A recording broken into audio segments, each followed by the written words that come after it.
तो हर सुबह की तरह चाय गैस पर उबल रही थी, माँ खाने की तैयारी कर रही थी और बाबा न्यूज़पेपर पढ़ रहे थे। मेरे स्कूल के सारे ही दोस्त पिकनिक पर जा रहे थे and like every other convent school you had to submit a fees beforehand. And बात मानिए, आज से 8 साल पहले एक मिडिल क्लास फैमिली के लिए 800 रुपये बहुत बड़ी अमाउंट थी। तो मैंने बड़ी हिम्मत करके अपने बाबा से परमिशन मांगी। मैंने पूछा, बाबा क्या मैं जा सकता हूँ? उन्होंने पहली बार में तो कोई जवाब नहीं दिया। तो मैंने अपना सवाल फिर से पूछा। इस बार उन्होंने न्यूज़पेपर हल्का सा नीचे करा, मुझे देखा और मना कर दिया। बाबा की आज तक कोई बात नहीं काटी थी, लेकिन उस दिन मैं अपने बचपने में ज़िद करने लगा। मैंने कहा, बाबा जाने दो ना, सब जा रहे हैं। उन्होंने गुस्से में कहा, मना कर दिया ना एक बार, समझ में नहीं आता। मैंने भी तैश में स्कूल बैग उठाया, साइकिल निकाली और फ़ौरन स्कूल चलाया। जब स्कूल पहुंचा तो देखा मेरे सारे फ्रेंड्स साइड में बैठ के प्लानिंग कर रहे थे और मैं बस ये सोच रहा था कि कैसे माँ बाप हैं यार, अपने बच्चे की खुशी नहीं देखी जाती। गुस्से में न जाने क्या क्या अनाप शनाप बोल रहा था। खैर, वापस आने का रास्ता था जो महज 15 मिनट का था, उस रोज़ 1 घंटे में तय करा था। जब घर पहुंचा तो माँ ने पूछा, आज लेट कैसे हो गया? मैंने उन्हें कोई जवाब नहीं दिया। वो समझ गई थी कि मैं नाराज़ हूँ। उन्होंने मुझे समझाया भी, लेकिन मैं अपने बचपने में किसी की सुन कह रहा था। शाम को बाबा घर आए। उन्होंने बड़े प्यार से मुझे अपने पास बुलाया और समझाया कि बेटा फाइनेंशियल हालत सही नहीं है, समझो, अगली बार चले जाना। लेकिन मैं अपने बचपने में और गुस्से में न जाने क्या क्या अनाप शनाप बकने लगा। शायद इतना कि उनका हाथ उठ गया था मुझ पे। वो गुस्से में बोले, न जाने कब बड़ा होगा ये, हर वक्त ज़िद, हर वक्त बचपना। उस रात में खूब रोया था, शायद इतना कि रोते रोते खाली पेट ही सो गया था। जब रात में भूख से हल्की सी आँख खुली तो देखा माँ बाबा बात कर रहे थे। माँ ने बाबा से कहा, भेज देते हैं ना, साल में एक बार ही तो जाता है, वो भी खुश हो जाएगा। बाबा ने कोई जवाब नहीं दिया। वो बस उठे और बाहर टहलने चले गए थे।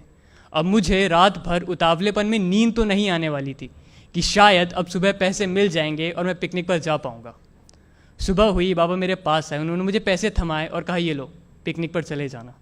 एक पल को मेरी खुशी का ठिकाना नहीं था। मैंने फ़ौरन साइकिल निकाली और स्कूल की तरफ चल दिया।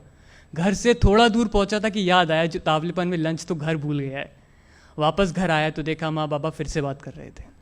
माँ ने बाबा से पूछा, पैसे कहाँ से आए? बाबा ने कोई जवाब नहीं दिया।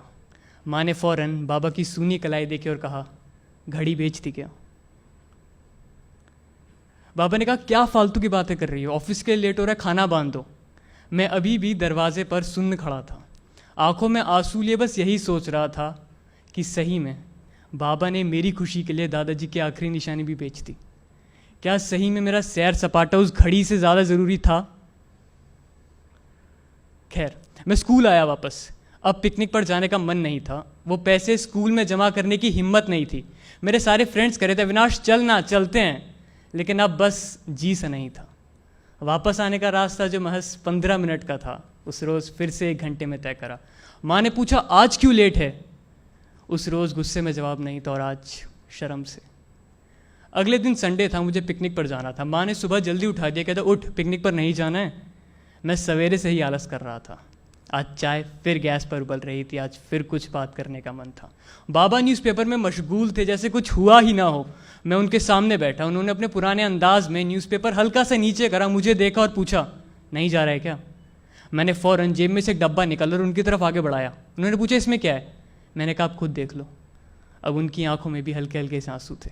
वो घड़ी तो नहीं, लेकिन उससे कुछ मिलती जुलती घड़ी तो थी।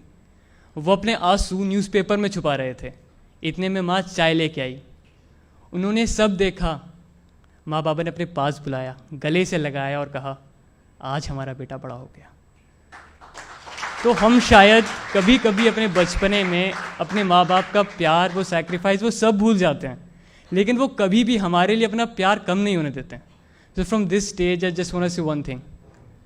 I love you, Mom, Dad, and thanks for all the sacrifices you've ever done for me.